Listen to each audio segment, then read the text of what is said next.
Greetings, friends, and welcome to Enigma Night Gaming. My name is Liara, and I will be your guide in today's adventure. Today, we're playing the Great Ace Attorney Chronicles, and in today's episode, we hunt down the Reaper. Will we be able to find out who he is? I don't know. Let's hop in and find out. 2nd of November, St. Sinners Hospital, Ward 3. This is the ward where Mr. Vigil was brought, apparently. To be frank, I'm a little worried about seeing him again. Oh, there he is. Ah, the lawyer. Hello again.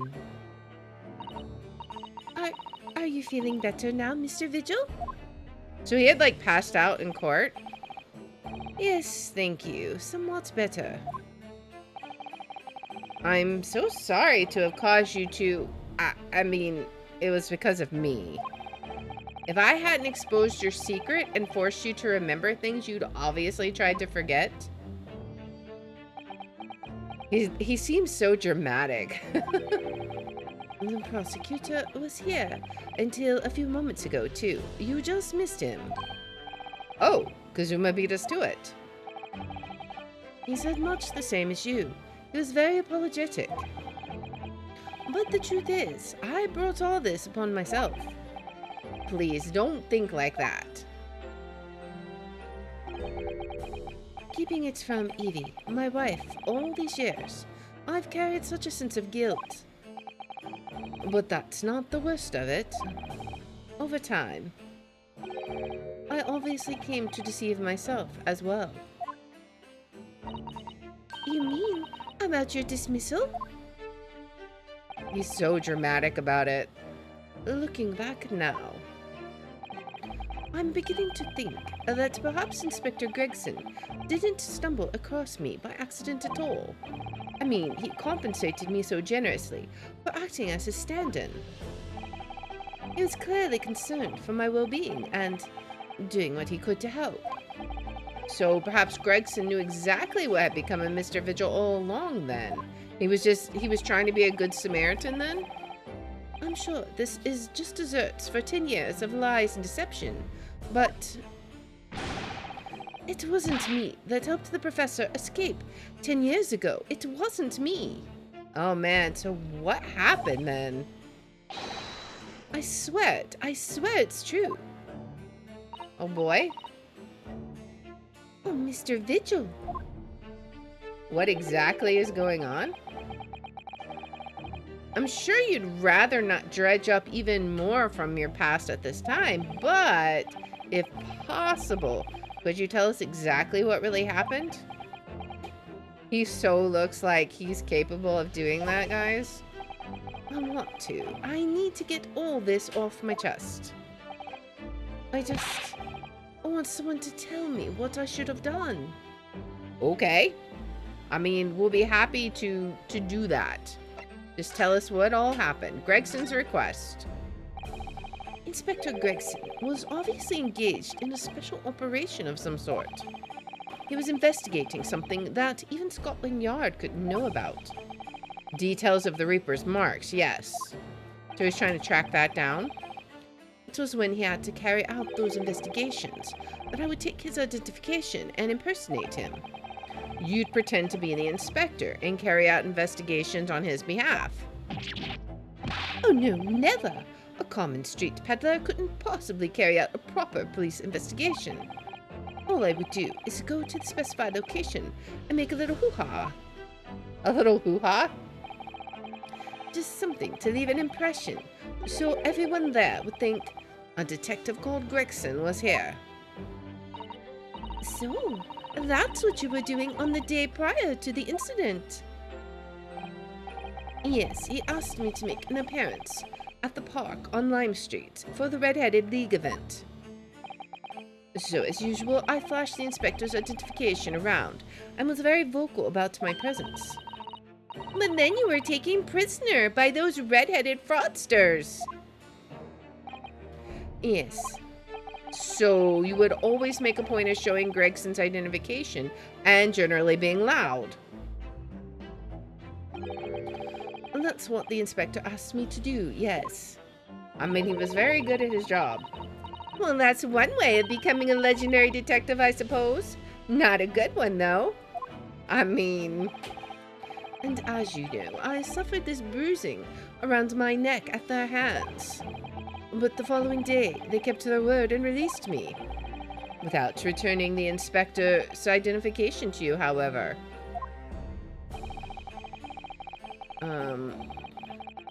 We had arranged to meet in the Fresno Street Room at 5 that day, so I could report back to the inspector.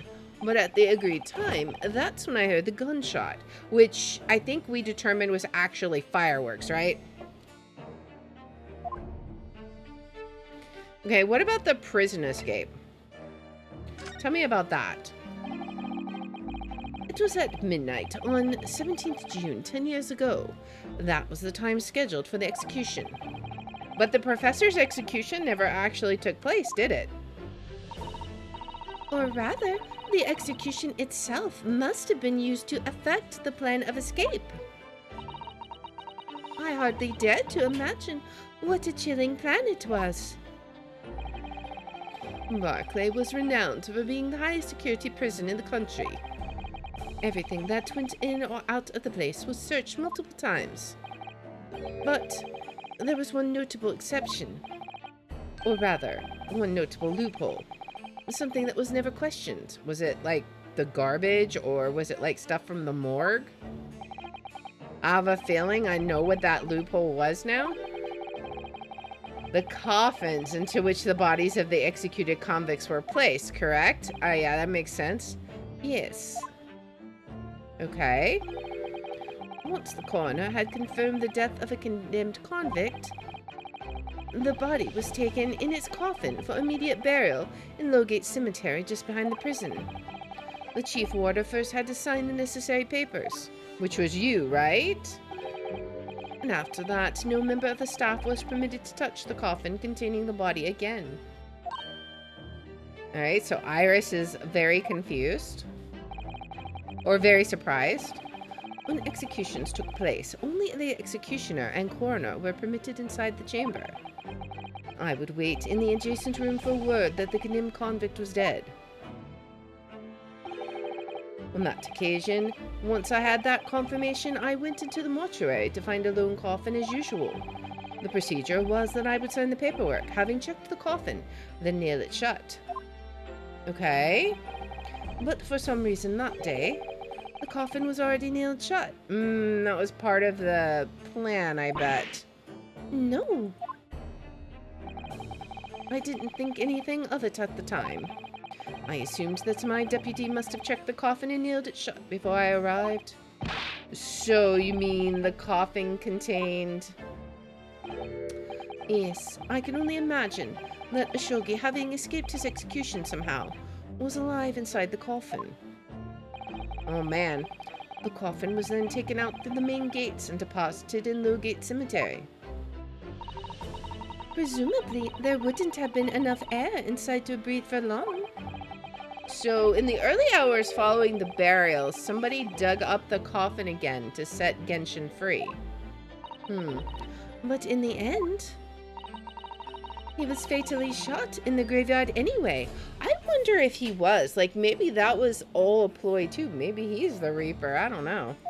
Let's see. What on earth really happened at Lowgate Cemetery that night, I wonder? Yeah, I'm really curious about it too. I'm afraid I really don't know. All I can say with certainty are two things. Ashogi couldn't possibly escape that way without help from somebody working in the prison. That was the coroner, right? Like, we already did that case on her? Or was it someone else? And that somebody was not me. I mean... Alright, so the convict Ashogi, tell us about him. Obviously you knew the man then. The professor, I mean, Genshin Ashogi. Yes, I remember him well, in fact. Would you mind telling us what you know? He's got to recollect it all? Well, having been condemned to death as he was, any contact I had with the man was short, obviously. After that trial, which was carried out behind closed doors, attended only by elite members of the judiciary, They called for his execution to be carried out at the earliest possible opportunity. Yeah, the outcome of the trial was set from the beginning, wasn't it? It was a time of delicate diplomacy when Britain and Japan were in the process of signing an important treaty. So basically, the trial was just for show then? Is that what they're saying? That meant that this potentially destabilizing case had to be dealt with swiftly and discreetly. The man had less than a week in total. As I was the chief warder, I oversaw his short stay in the cells until his final hour. I remember being struck deeply by his noble character and incredible resilience. You know, that's not the first time that people have called him noble. It's really making me wonder if he really was the professor. Like, I know he was convicted of it, but maybe he wasn't actually the one. What do you mean exactly? He was a killer of many men, but he was always quiet and polite. He was a gentleman and a man of intellect. In fact, I couldn't bring myself to believe what he'd done, so I asked him one day. Those 5 members of the aristocracy whose lives were taken, were you really responsible? I am guilty of the unforgivable crime of ending another human's life, yes. The way that's worded makes me suspicious. The following day, the closed trial took place, and the verdict was no surprise. Guilty, of course. That night, when he was brought back to his cell, I saw something unusual. Something unusual? What? The last will and testament of Genshin Shogi. Oh? Okay. What was in it? That's very curious. As I said, it was on the night following his trial, after he'd been found guilty. I was doing the rounds of the cells, and when I looked into his shogis, I noticed that he seemed to have a sheet of paper in his hand. Ah, his last will and testament then, presumably. As soon as he noticed me, he hurriedly shoved it behind his back. I wonder why? But why did you find that so unusual? Maybe there's not a lot of death row convicts that are making will and testaments? Isn't it normal for a man to pin his will when he knows his death is nigh? Yes, that's true. But there were special conditions to a shogi's incarceration, you see. What sort of conditions? Well, even though he was held in a cell designed for condemned inmates, he was allowed to keep his personal effects with him, with one exception. Really? He was allowed his things? That is unusual, certainly. Of course, he'd been convicted of killing 5 members of the aristocracy. But at the same time, he was a guest in our country from the Empire of Japan. The powers that be were determined, and that his final days shouldn't be needlessly uncomfortable. Okay. And what was the exception you mentioned to the personal effects he was allowed? Yeah, I'm wondering, what was he not allowed? And that's the point. He wasn't permitted to have writing materials. Specifically, no pens or paper. So how did he get the paper? So he was prevented from leaving any written record of what had happened to him? Yes, that was the long and short of it. I've no idea where he obtained that paper. Any writing materials would have been confiscated from him upon his incarceration. And as I said, he hid the paper behind his back, and then he pleaded with me. What did you just hide behind your back? Please turn a blind eye. This is my lifeline. But you know it's against the rules. You're the only person who's seen, if you just agree to keep quiet. Right then, but what's on that paper? A last will and testament. Oh boy. This will is the only weapon I have left now. I wonder what's on it. That's really curious. How can a will be a weapon? That's what I'm wondering. Like, did he leave money to someone? Or, I mean, like, what is the deal? Like, so I decided to pretend I'd seen nothing, and I let him keep his will. But then later, it just seemed to vanish without a trace. What? What do you mean it vanished? So maybe he was lying about it being a last will and testament. It would seem that isn't the end of the story of this mysterious will. I mean, that's what it seems to me. Like, now we have to figure out about what was in the will. Was it really a will? I was the only person who saw Ashogi's will, but somehow it disappeared. It was after Ashogi's execution, which was actually an elaborate jailbreak. Right? The warders gathered up Ashogi's possessions that were in his cell. And they were all to be sent back to his family home in Japan, you see. To poor Kazuma-sama. And you're saying that it wasn't anywhere to be found among his personal effects? The will, I mean. That's right, though I didn't search through them myself. But Governor Caden was livid. He was screaming, "It cannot have disappeared completely." Then he knew about it? That doesn't quite make sense, though, does it? In what way? I mean, how did he know about it? Well, we've understood that only Mr. Vigil was aware of the will's existence. Exactly. That's what I'm like. How did he know about that? In which case, how did the prisoner governor know to look for it? Oh, yes, you're right. I mean, yeah, what is the deal there? I really don't know how he knew. Maybe that's why he was let go. But it certainly seemed as though he knew of the will's existence from the outset. Only he didn't refer to it as a will. What he said was the Ashogi Papers. The Ashogi Papers? What in the world? I really can't tell you anything of the subsequent events. Because, well, of what happened. Your dismissal, and the way you blocked it all from your memory. I'd forgotten all this until today. I don't suppose it's relevant to the case, though. Oh, I don't know about that. Well, anyway, thank you very much for sharing it with us, Mr. Vigil. We're very grateful. I wonder if we need to go visit a certain prisoner governor. I'm afraid there's really little more I can tell you. My wife Evie will be here shortly, so I do hope I don't appear rude, but... No, not at all. Thank you again. Okay. But what will become of you now? Well, impersonating a police officer is a criminal offense, of course. I imagine that once I'm fully recovered, I shall be arrested. Oh man, even though Gregson was okay with it, that's crazy. I'm so sorry. Don't be, please. This was all my own doing.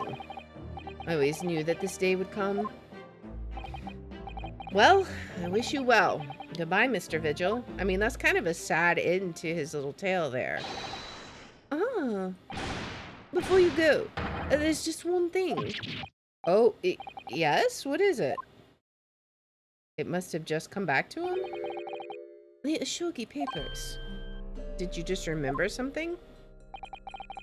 I'd be very grateful if you'd make no mention of the things I told you about them. Presumably for some good reason? I mean, because we do gotta follow up on that lead, my guy. It's my understanding that their very existence is a closely guarded secret. If it became known that I'd remembered, well, it could be rather troublesome, I think. Oh, someone might put a hit on you, huh? I understand. Then how are we gonna handle this? Some sort of will that Genshin Ashogi penned just before his death, which the man himself claimed was his last weapon. I wonder, is it like state secrets or something? Perhaps it had something to do with his plan to escape? Maybe. If there's anyone who might know more about a document that Kazuma's father left behind, it would be Mr. Vigil's governor. Well, that's what I was thinking. Then we know precisely where to go. Back to Barclay Prison. 2nd of November, Barclay Prison. The governor's office. Oh boy, this guy again. Back again, are ya? Yes? Hello? I've heard all about your investigations. I read the report just now. You found him, eh, Vigil? Yes, luckily. Well, anywho, the laddie does not work here no more, so your case is not to do with Barclay. I would not like you to get the wrong idea about that. Of course, yes, Mr. Vigil stopped working here 10 years ago now, so... Yes, we've seen his dismissal notice, haven't we? He was given the chop. Iris has such a way. Aye, Kimmer, you can very well. So how about a wee handcuff biscuit? Oh, they really are like little handcuffs. And as hard as irons, too. So, what's brought you down here today? Well, there's something else we'd like to ask you about, actually. That's all. We believe there might have been a document that disappeared from Genshin Ashogi's cell. I think it's been called the Ashogi Papers or something. We immediately started asking people about it, like, please keep it a secret. Okay, let's immediately ask about it. Did I no say Gregson's death is not to do with things that might have happened at Barclay? Leave the past in the past, laddie. Let no further about with irrelevant details. His expressions change completely. We're clearly on to something here. I mean, that's what I thought. He's definitely hiding something. Alright, my guy, it's time to fess up. 10-year-old legacy. That murderer's botched execution and the whole miserable escape. They were Barclay's darkest hour, aye. A shocking embarrassment. Because the convict had a collaborator on the prison staff, you mean? I don't know if that would have been the forensic doctor or not. I'm not sure. Aye, for shame. The coroner who confirmed the death of the man after his execution, Courtney Scythe. Okay, it was her then. I am my chief warder at the time, Vigil, who was in charge of the whole affair. But Mr. Vigil says he didn't know anything about it. The rascal wouldn't say otherwise, eh? More handcuffs. Oh, how could I say no? You can never have too much iron in your diet.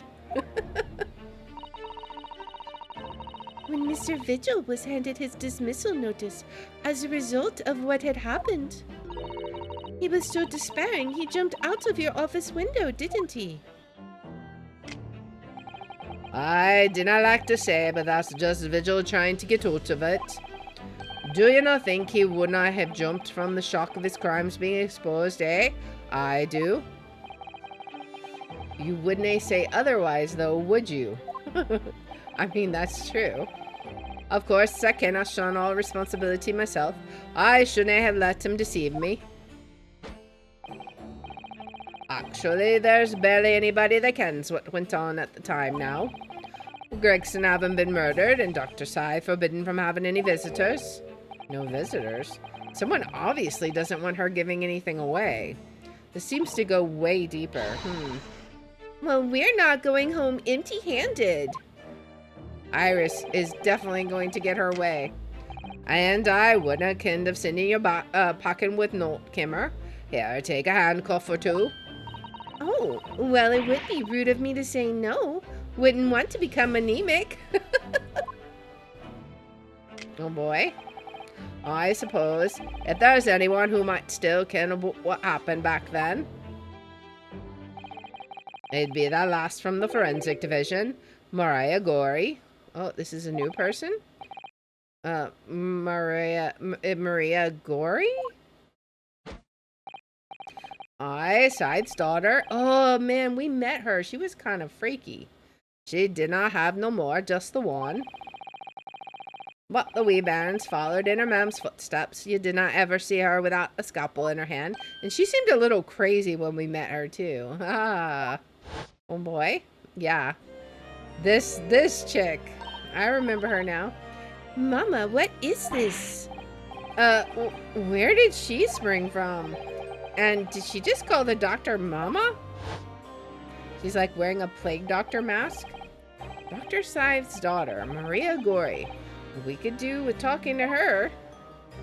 Okay, so what about her? So she's Dr. Scythe's daughter, but her surname is Gori? Aye, there's some family history, I'm sure, but I dinna ken the ins and outs of it. She grew up watching her mum working with the bodies of folk who died in strange circumstances, and decided to do the same with her own life. I cannot understand it myself. Perhaps she was driven by a deep respect for her mother. Perhaps. Anywho, she was in charge of Gregson's autopsy, I believe. What if she was the conspirator and not her mother? What if everything, you know what, that would actually make a lot of sense. What if everything Dr. Scythe did was to protect her daughter? Like, throw her career down the toilet to protect what her daughter did. That would make a lot of sense. Like, if she somehow, but was she around back then? I guess she would have been. I mean, it's only 10 years ago. She'd have been a lot younger, though, so I don't know. We'll have to see. So she was in charge of Gregson's autopsy. Right, and the coroner responsible for this incomplete report, so she didn't put the when he died on it. Someone told me that the wee lassie always loved her mam's stories about cutting up bodies. There's even a rumor that she used to listen to the funeral march as a lullaby. Just a wee bit dark there. Well then perhaps her mother might have told her about the autopsy from the case 10 years ago. Maybe. I'd say there's a fighting chance at least. After all, this was a life-changing case for all of us. We really need to speak to Miss Gori herself about this, I think. Well, thank you very much. Alright, I think we still have a few more things to talk to him about though. I'm no happy about any part of this. It took 10 years for Londoners to finally forget the whole professor business, and now it's getting dredged right back up again. Can you know, give up on this laddie? Stop asking pointless questions. I'm sorry, I don't like dredging up these painful memories for everyone, but I feel like it's all connected. Can you not just stay away no? Leave me alone and dinna come back here, eh? I mean, tell me about the Ashogi papers. How do you ken to know about that, laddie? There's no many folk even here in the prison who've heard of those papers. Well, I can't tell him Mr. Vigil told me. I'm afraid our sources must remain confidential, sir. Oh, he didn't get the answers he wanted. We've been led to believe the papers are actually a last will and testament. Is that right? The professors, or rather Genshin Ashogi's. Yeah, you're starting to get along with it too. Like, you're not necessarily convinced. Maybe? I don't know. Like, there's so much smoke and mirrors here. Aye, that's right. You're well informed, Jimmy. Oh, is that the end of the silent treatment? But then after the convict's execution, it mysteriously vanished from his cell, didn't it? Hey, there's no, you're off half-cock there. You're half-cock there. I think you did not quite get your facts straight.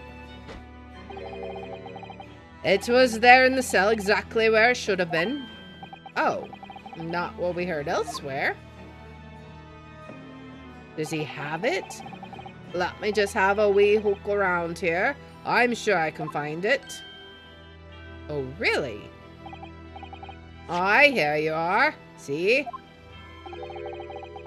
The last will and testament of Genshin Ashogi, written with a calligraphy brush. Of course, I cannot read a word of those Japanese squiggles. But a mind it says he leaves all his worldly possessions to his son back in his homeland. Yes, that's correct. That's the gist of it. So these are the Ashogi papers. Aye, of course they are. Papers written by Ashogi, nae doubt about it. There's no mystery here, laddie, that's your lot. I don't know about that. After all the stremish of that slayster of an execution, we sent the man's possessions back to his clan in Japan, and that was the end of it. I think we ought to make a record of this, Mr. Naruhodo, just in case. Okay, the last will and testament of Genshin Ashogi that Mr. Vigil claims disappeared after the convict's execution. Apparently, Mr. Ashogi described it as the only weapon I have left. We need to look at those too. One thing before you go on your way, Mr. Naruhodo. Oh, yes? Those papers are not to do with Gregson's death.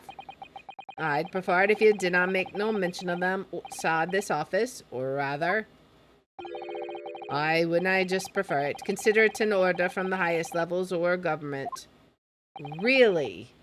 I understand. We're probably not going to listen to you, but I understand. Okay. Can we present to Kazuma the Ashogi papers? Let's see what he has to say about that. Kazuma, what do you make of this? There's only one place where defense lawyers and prosecutors should discuss evidence, the courtroom. So it seems you're still confused by the situation. That's what I make of it. I get the feeling my friend's always going to have the edge over me, isn't he? Alright, so the only other evidence that we have that we picked up at the governor's office was the autopsy report, right? Where we learned about Maria Gori being the coroner. So let's see what he has to say about this. This came up in the trial, didn't it? As something a little dubious, I mean. The fact that no time of death was recorded on Inspector Gregson's autopsy report? Yes, there were some unexpected turns in the courtroom earlier. The suggestion you came up with certainly took everyone by surprise. The idea that the victim died the previous day at some other location is quite something.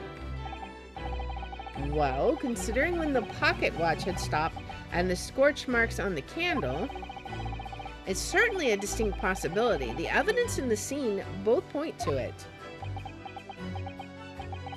To be honest, it bothered me too. So I paid a visit to the autopsy room earlier. Oh, maybe we'll get to go there. The coroner responsible wasn't there, but I got a name. It's Dr. Gori. Which is what it says on the autopsy report, right? If it wouldn't trouble you, Kazuma-sama, we'd very much like to speak with the coroner too. Of course. The last thing I want is for anything to be brushed under the carpet. Scotland Yard's autopsy laboratory is behind Lowgate Cemetery. Lowgate Cemetery? By Barclay Prison, you mean? Ah, you know it, do you? The prison where my father was incarcerated and robbed of his life. Kazuma-sama. Well, thank you. We'll pay a visit to the laboratory later today. And by later today, I of course hopefully mean right now. Ryunosuke, I want to thank you. What for? For this. You safeguarded the soul of the Yashogi clan.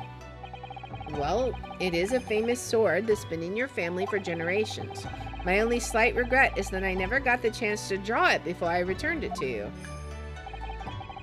Haruma is said to have been forged by a master swordsmith during the Shingoku Warring States period. I come from a long lineage of warriors, many of whom were expert swordsmen. Well then, you're a chip off the old block, I'd say. This blade Kuruma is the symbol of the Ashogi clan's honor and might. Apparently, one of my father's apprentices even took the blade's name for a surname. Really? Kuruma. It does sound formidable, that's for sure. 16 years ago, when my father was a visiting student here in London, he had this sword forever at his side. Which is why it means so much to me that I have it by my side again now too. I wonder, did he maybe hide the paper, the actual shogi papers, in the sword? I mean, he said we never got a chance to draw it. That seems like the perfect place to hide papers. And it would make sense. It would explain why we're suspicious of this supposed last will and testament.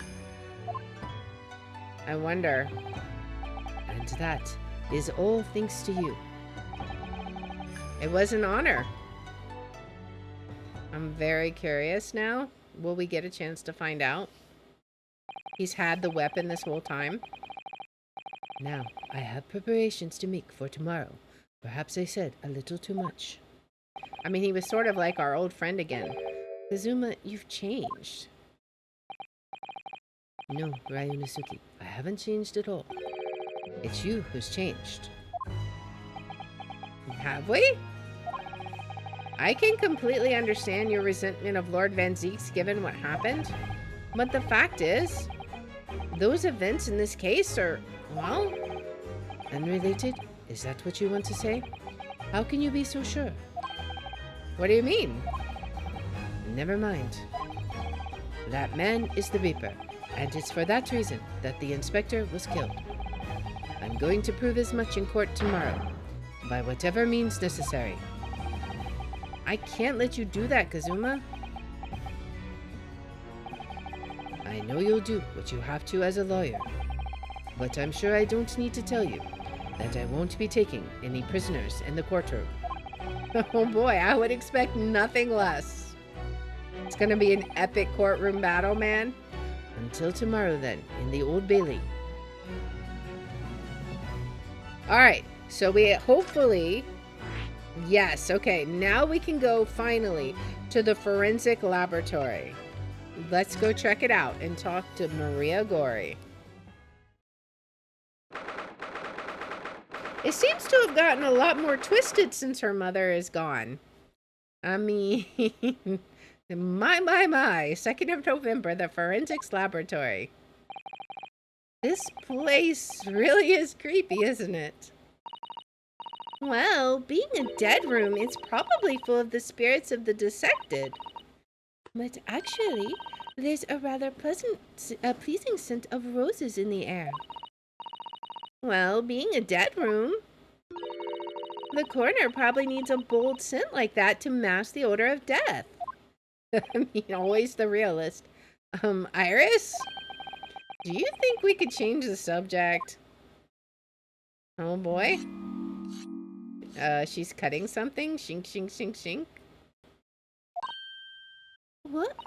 What was that? It definitely sounds like somebody cutting into, like, I mean, I guess it could be fabric, but probably flesh. Oh, it's just fabric. Dr. Gori? What's she making? What?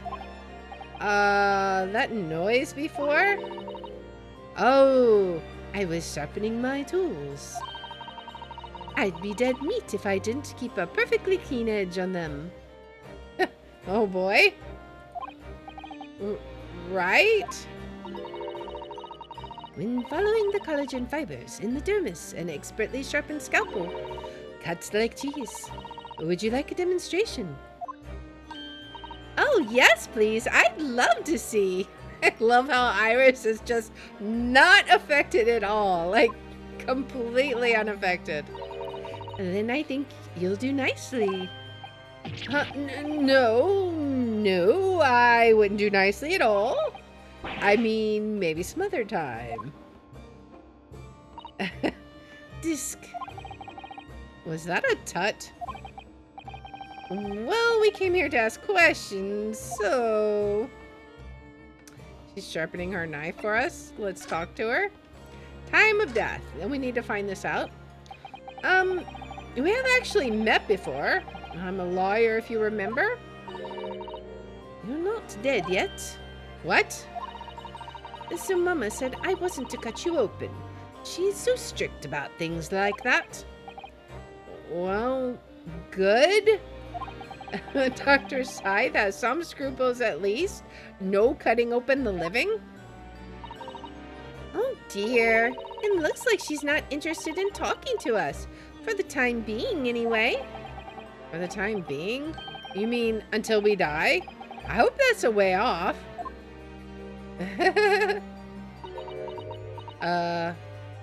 Yes? Sorry, but I wasn't planning on dying anytime soon. Tisk. Surely there's some less drastic way of making her listen. Okay. Well, let's see what we got in the court record then. What do we have? Can we just present the autopsy report to her and see what she says? Let's see. Let's present. Let's see if she'll just talk to us if we just present this. Dr. Gory, we actually came here to ask you about this. He was very good. Good? Sorry?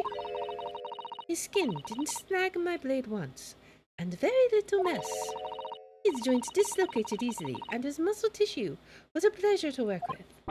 Oh, we can skip those details. But there is one thing about the report that's caught my attention. You don't seem to have recorded a time of death. You shocked? Oh, that's not my fault. Oh, that made me jump. Then please tell us what happened. Okay, now let's talk about the time of death again. So why doesn't this autopsy report include the victim's time of death then? It's really the most crucial detail. I was told not to write it. What? By whom? Mayor Strongheart, the Lord Chief Justice. He came here. Lord Strongheart came. He said that from the witness statements about the gunshot and the other evidence, it was obvious. The man clearly died at 5 p.m. on 1st November when the gunshot was heard. But that's not the time of the death you wrote on the report. You didn't write anything. Was there some reason you didn't include it? Is she gonna tell us? Dr. Gory? If you're hiding something under Lord Strongheart's instructions, then sooner or later you're going to go the same way as your mother. Give it here, then. She's gonna write the actual time of death, then? Was she scribbling so furiously about? There. You've written... What? What's she written? Tell us. Indeterminate? But... Okay. The details of the autopsy report have been updated. According to the coroner, an accurate estimation of the time of death is not possible. Why? What do you mean by that? Why was the time of death indeterminate? When the specimen was brought in, it was still fresh. So the time of death could easily have coincided with when the gunshot was heard. But there was one small discrepancy. What discrepancy? There was some fried fish in the pocket of the specimen's overcoat. Of course there was. And that fish had started to rot. What? If the victim liked fried fish, he presumably liked to eat it before it went off. Well, yes. What are you really trying to say? It's possible that someone tried to manipulate the apparent time of death. Manipulate the... Is that even possible to do? Of course it is. Theoretically, if you were to chill the body in ice, you could delay the onset of putrefaction, and if the overcoat wasn't on the body at the time, then only the fish would have started to rot. With today's science, it's not yet possible to determine if the body was chilled or not. But today's science is advanced enough to let you freeze a corpse, it seems. But surely, to chill a corpse like that would require an enormous electrical refrigerator. And I don't imagine many households in London are equipped with such a device. No, definitely not. But maybe in a factory or some other special places? I don't recall seeing any factories or such like on Fresno Street, though. I wonder if the inspector's body had been chilled somehow. What might the actual time of death have been? I couldn't say for sure. But at the most, it might have been a day earlier. No. In other words, it would corroborate your previous deduction, Mr. Norhodo. That Inspector Gregson was killed a day before his body was discovered, at a different location. Did you inform Lord Strongheart of this possibility? He simply said there were no electrical refrigerators of that size in the vicinity.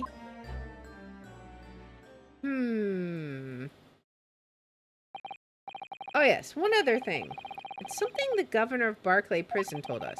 He said that your mother, Dr. Scythe, was responsible for confirming the death of the professor after his execution. The professor? Apparently, you always enjoyed listening to your mother's stories about her work, so we were wondering if you might know something about what had happened 10 years ago. That's not all Mama did. Sorry? My mama carried out the autopsy of Clint Van Zeeks as well. What? Really? The brother of Lord Van Zeeks, the professor's final victim. The idea of carrying out an autopsy on a member of the aristocracy was completely unthinkable back then. But the detective in charge of the investigation insisted, and it was miraculously authorized. The detective being Inspector Gregson, of course. Quite an accomplishment for one man. That autopsy provided the vital clue needed to arrest the killer. So maybe she was reframing him from the get-go. What's going on? And Mama was there for that historic event. What does all this mean? You know, that amazing autopsy happened right here in this very room. The professor and Clint Van Zeeks. They both spent their final moments before their burial on that dissection table there. So this lab, Mama's lab, was instrumental in some of the country's most important events. She really is proud of her mother. I wonder if you'd tell us more about exactly what happened back then, Dr. Gorey. Will she? Let's see. Oh boy. The professor's execution was Mama's first big case. She had to be in attendance at Barclay Prison's execution chamber and sign the certificate to confirm the convict's death. Mama is the best coroner in the world, you know. I was so proud of her.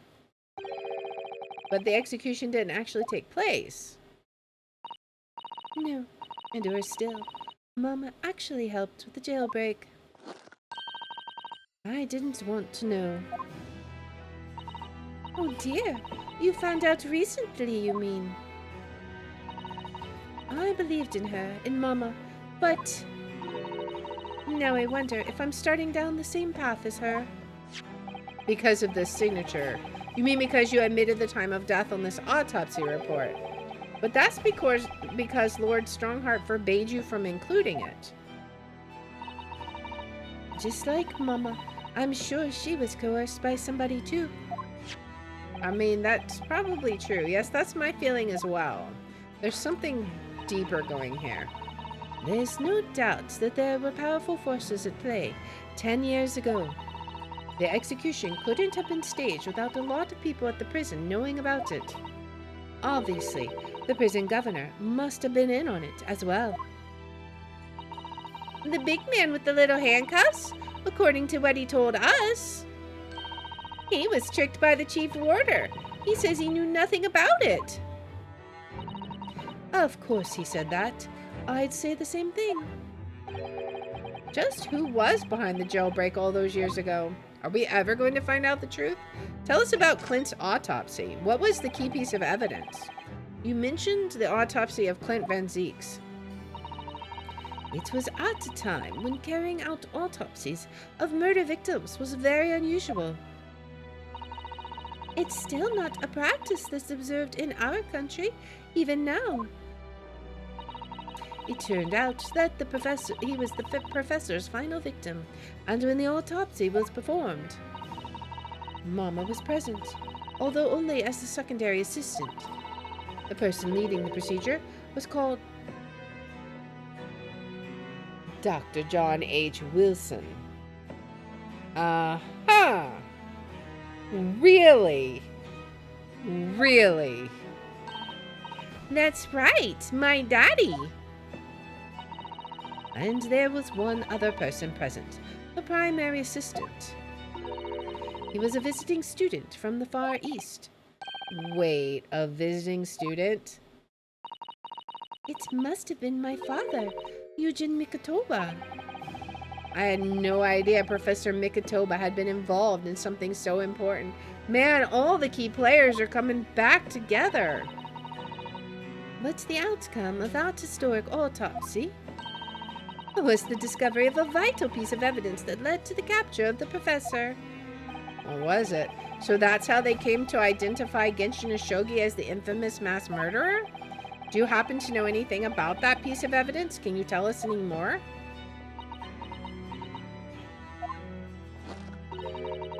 Would you like to see the records for yourself? Of course we would. Would that be all right? Of course, we'd love to. What's the point of keeping records if people can't look at them? They're filed under V at the back of those cupboards, with the other records from the last decade. Thank you. Okay.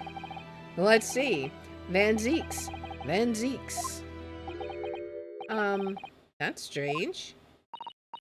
What, Mr. Naruhodo? They aren't here. There's nothing under Van Zeeks. What if those are the Ashogi papers? Oh, I don't know. What if... I'm very curious. There must be. Perhaps somebody took them away? No one's allowed to take documents related to the professor case out of this room. But you're right, they're gone. Well, when was the last time somebody looked at them? Do you remember? It was... Oh yes, I remember now. It was 2 years ago. A consulting detective came one day, saying he'd like to see the records. Is that Sholmes? No, you don't mean... Herlock Sholmes was his name. Deep down, I knew that was coming. Do you think he stole the records? Yeah. I definitely think that. Oh no, surely not. Iris, that can't be right, can it? She's like, Iris? She can't deny it, though. That's the thing. She's like, I don't want to say yes, but it's exactly something he'd do. Bruno? I hope you don't mind, but... What is it, Iris? I've just remembered something very important I have to do. Is it confront home? Well, is it to convert, talk to him? I'm wondering, you have to go tell him what's on your mind? I'm going to have to leave you now. Oh, this is very sudden, Iris. Well, we'll come with you then. Oh, no, there's no need. You and Bruno can take your time here. Bye for now, then. Good luck. She's gonna go confront him. Wait a minute, little girl. Me? I remember now. You've been here before, haven't you? Was it Iris? Have you, Iris? Yes, 2 years ago, when that detective came. You were with him, weren't you? You were a living specimen then, too. That's the way it usually works, yes? Was I? I really don't remember. Anyway, sorry, but I must dash. Wait, Iris. I'll brew up a pot for you when you get home. No, I think you stole the papers. She's off. What's the matter with her? She's behaving really strangely all of a sudden. Exactly. Well, in that case, we won't keep you any longer either. I'll let you get back to sharpening your knives. It's been quite a while since I had any visitors. This was really fun. But next time you come, I'd prefer it if you were ready for dissection. I can't make any promises, sorry. It's a bit strange that the records of Clint Van Zeek's autopsy have disappeared. But I think we've asked all we came to ask now. Alright, so where do we go now? 2nd of November? The room on Fresno Street? What's going on here? The police are still busily investigating in here then. But Gina's nowhere to be seen. Where is she? Yes, it has been blissfully quiet, hasn't it? Perhaps she's out investigating on her own, practicing what her boss taught her. Well, I expect she'll be back before too long. Shall we wait? I mean, I guess so, actually. There's something different about this room since last time we were here, isn't there? We could always use the time to investigate more thoroughly. Okay. What's different? Is there new cases on the... Was this suitcase always here? This little trunk wasn't here before, was it? Oh, it appears to be made of metal. It must be very heavy. I wonder to whom it belongs. Let's look at that. Where did it come from? There are some initials on the outside. Look, TG. Is that for Gregson? Tobias Gregson? Let's ask one of the policemen if they know how it came to be here. Alright, what do you think you're doing? Gina? Oh boy.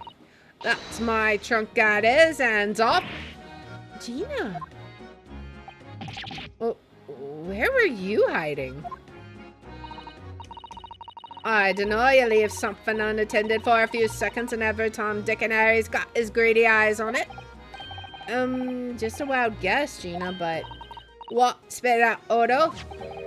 Is it fair to say that you've only owned that trunk since this morning's trial? What? Oh, what are you trying to say? Come on, this trunk goes with me everywhere. Always has. Where have you been the last year? Trying not to incur your wrath, mainly. Yeah, I don't think that it's always been with you. Let's ask about it, huh? Tell me about Gregson. You should hear them talking at the yard now. They should be ashamed of themselves. They're saying that it was the boss who killed all them bludgers. You mean the whole Reaper thing? Yeah. Apparently, the boss was investigating stuff that no one else at the yard knew nothing about. Stuff to do with all them criminals what got off scot-free. Yes, the ones prosecuted by Lord Van Zeeks, who used bribery and corruption to evade conviction. Well, then obviously it was that bloomin' Reaper, given the orders, weren't it? Maybe. But why would the people be is suspecting Inspector Gregson of being involved in the killings. There was a notebook hidden in his office. Oh no, this doesn't sound good.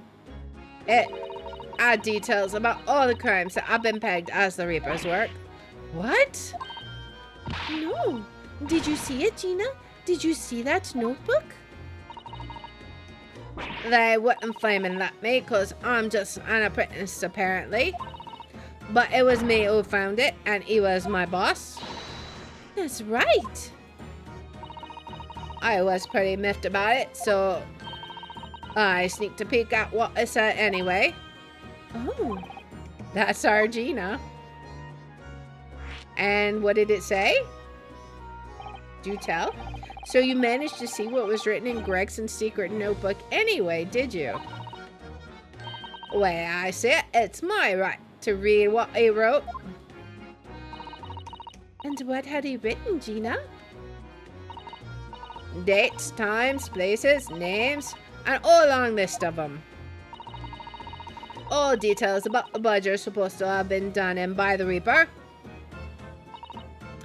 But there couldn't be an explanation for that.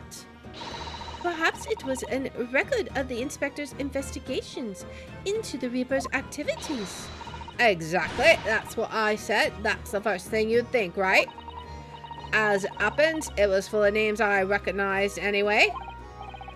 Well, the Reaper's targets were almost exclusively known leaders of London's criminal underworld. Well, yeah, but there was one name right at the end that was a bit odd. At the end of the list, you mean? I'm pretty sure the date against it was 31st October. That's just a few days. Okay, the day before the inspector was found dead. So what was the odd name? It weren't like a name I've ever seen before. It was something like, nah, it's no good. I can't remember it. I don't think it was an English name, put it that way. Oh dear, what a pity. That was something else too. I don't know if it matters, but the same name kept coming up over and over. Is that the real Reaper? Shin, it was. Don't suppose it means anything, but... Shin? That sounds familiar. Where have we heard that? Susato recognizes it, so do... Did you say Shin? Oh, that's the lady, right? The assassin. Okay. Well, it does mean something. Lord Van Zeeks knew the name too. He mentioned her as well. The woman who actually did the deeds. And now we find out her name appeared in Gregson's secret notebook. Interesting. All the cases are tying together.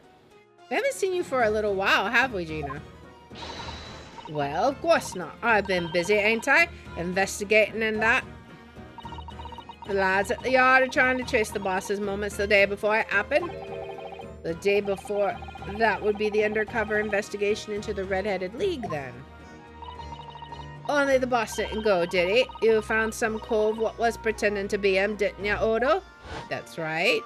That would be Mr. Vigil. Yes, it was Mr. Vigil who actually went to the park on Lime Street that day, posing as Gregson. Well, anyway, you aren't the only one turning stuff up. I got my own ways of getting results. That's what the box is, right? Oh, no, he's got Toby. When me and my partner get together, there's nothing we can't track down. Oh, little Toby. He's such a faithful friend. So have you tracked anything down then? What do you think, eh? Of course we have. Can't tell you though, police business, isn't it? Ugh. Anyway, the point is, if you lot ever need any help, you know who to turn to, right? Me and the Outlander. Right, because he looks oh so hellish honest. He's so cute. Alright, so tell us about Toby. Gina, about your hellhound there? Chief Inspector Toby, you mean? He's the pride of the force, he is. In Japanese, police dog means something quite different and not altogether nice to those involved in crime. But here in Britain, it's a wonderful compliment, it seems, for a canine at least. It should be. After all, in the great exhibition case the other day, it was Toby here who managed to locate Drubber's workshop. That's right. Maybe it's time for another demonstration of what this super dog can do, eh? Do we have something the Chief Inspector could catch the scent of, I wonder? What evidence could we give to Toby? I'm thinking the wig or the gun or the policeman, because these were found at the scene of the crime, right? But the gun, it says probably best to avoid handling it. What if we try the gun? Would that work? Well, Chief Inspector Toby, if you wouldn't mind having a sniff of this. He's sniffing it? Let's see. Woof. The Chief Inspector said woof to that odor. Yes, I heard. Does that mean no? I think perhaps that particular item didn't excite him very much. Okay, so not the gun. Ain't you got nothing else? I'll have a think. So if we're trying to trace Inspector Gregson's movements, we could do the policeman. We know that was on him. Would that be the correct item? Let's try this. It could be the wig, but let's try the policeman because we know that was on Gregson. All right. So, well, Chief Inspector Toby, if you wouldn't mind having a sniff of this, let's see what he thinks. Does he think it's something worth? He might be a little too keen, don't you think? Oh, whoa. That must have been the right item. The Chief Inspector made short work of Gina there. Woof. Oh, he's barking at the case. Look what he's gone to. Oh my, that trunk clearly still has a very strong scent. Of Inspector Gregson. In other words, it must have belonged to him.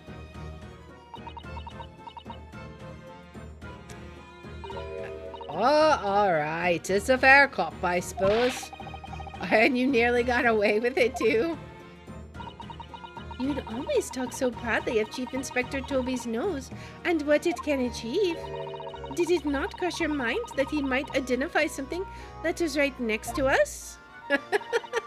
Yeah, that was a bit of a bloomer, weren't it? That's enough now then, Gina. Eh? I think it's time you told us the truth about that trunk. Yeah, let's hear the truth.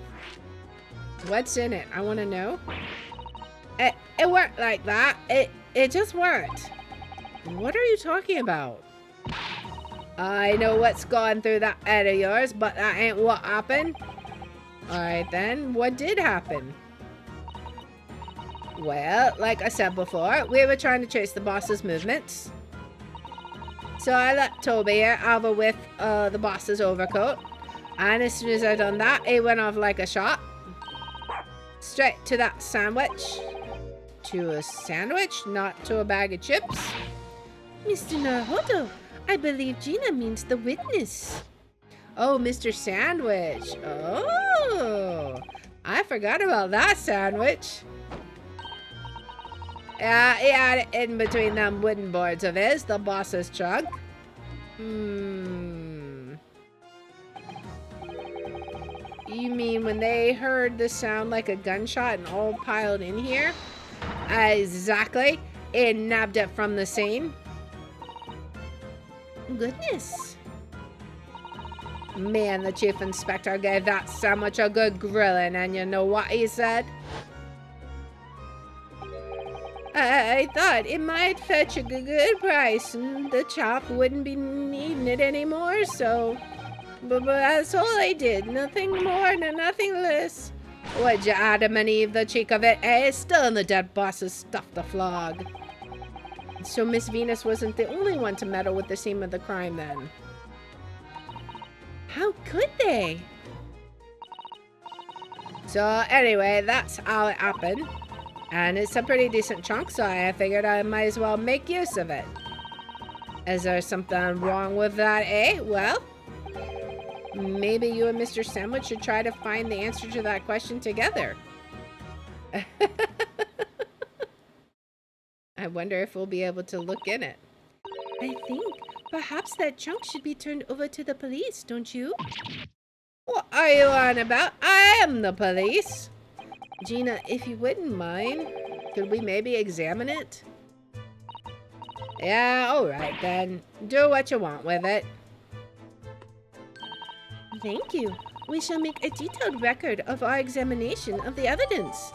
Alright, so this is going to be important, I bet. Let's see what's in it. Toby? What's the matter with Toby? Why is he acting so aggressively towards me all of a sudden? Mr. Naruto, be careful. It must be the trunk. Oh, my goodness. My goodness. Toby, oi, what are you doing? You're gonna lick his face off. Mr. Naruto. Gina, quickly, hail a carriage. What? What just happened? What in the world just happened? 2nd of November, 4:57 p.m. Alright, we're back at home at the Naruto Legal Consultancy. What in the world? Hello?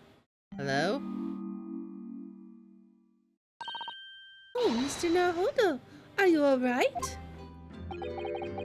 Miss Sasato? Conscious again at last. A blessed relief, my dear fellow. After all, to drop dead after a moderate licking by a small terrier, most unseemly. What is or isn't seemly is irrelevant here, Mr. Sholmes.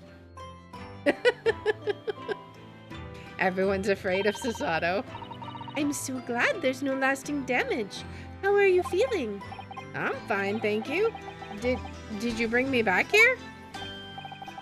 What's this on my head? A bandage? Sadly, we had no ice, so that's a compress of sugar water. Sugar water? And don't worry, Mr. Naruto. It's a first aid treatment that my father taught to me. Oh, thank you. So let us take tea when you're feeling up to it. But of course, no sugar in the patient's cup. The bump on my head is throbbing sweetly enough, don't worry. Whenever you feel ready, then. Oh boy.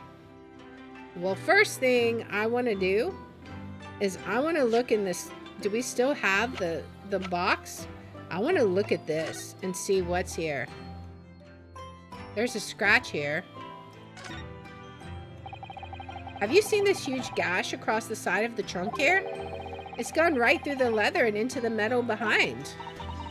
Gosh, for a metal chest like this to have been so badly damaged. Whatever made the gash must have struck the side of the trunk with considerable force. I wonder how it happened. Alright, excuse me? Look at this dark stain here. Do you think... Yes, I'm afraid so. I think it's blood. I knew you were gonna say that. So that presumably means... that this was present at the scene when Inspector Gregson was killed. It's the most logical conclusion, yes. Do you think Gina's been carrying this around with her? If you didn't know any better, I suppose it does look like a grease stain from all the fish and chips. Alright, I guess. Let's see if we can open it up. Let's have a look inside. Oh boy. What do we got? We got a note. What is this? Look, there's something inside. Oh, let's see. It appears to be a passport authorizing him to travel overseas. Was Inspector Gregson about to go on a trip abroad then? The only thing we knew about was that he was getting transferred to France, right? Perhaps the date of departure might tell us something. That was... Oh. What is it? It was for travel on 31st October, just one day before the incident. What? Really? Okay. Huh. Gregson went to France the day before his body was discovered? Interesting. Is there anything else in here? It doesn't look like it, so... What is going on with this, I wonder? Tobias Gregson. Within date of departure within 1 week from October 31st, Port of Dunkirk, France, police business. Permission for the applicant and one additional person for travel. What is that all about, I wonder? Can we talk to Sholmes? See what he has to say? Thank you for your concern, Mr. Sholmes. My dear fellow, think nothing of it. I must say I was quite startled when I heard that you'd been attacked by a dog. For a moment, I feared the infamous murder of so many had come back from the dead. You mean the professor? Fortunately, I see your prize throat is unscathed. That stiff turned-up collar of yours obviously afforded some welcome protection. Was I that close to death? All I really remember is the dog licking my face over and over and over again. Well, if you wish to avoid such troubles in the future, a little mustard spread on the cheek should do the trick. We're totally gonna wander around with mustard on our cheeks? I should think that would balance the sweetness of your bandage rather splendidly. Oh boy. Alright, so where exactly is this mystery going? We have found a passport in the box. And there's definitely blood on that box. So what exactly was going on? Was it the murder weapon? It was definitely at the scene. But where was that scene? Was it somehow related to his going to France? What exactly are we going to figure out about Gregson's murder? We're going to have to explore this some more in the next episode. So if you like this kind of content, please make sure to like, subscribe, follow, share, all that good stuff. If you want to watch live, we're on Twitch at twitch.tv/LeoR27. I have my schedule posted in the about and in the description. And if you want to see which games we're playing each day, I post them on x.com/LeoR27. And I hope you'll join me in the next one. Until then, guys, bye.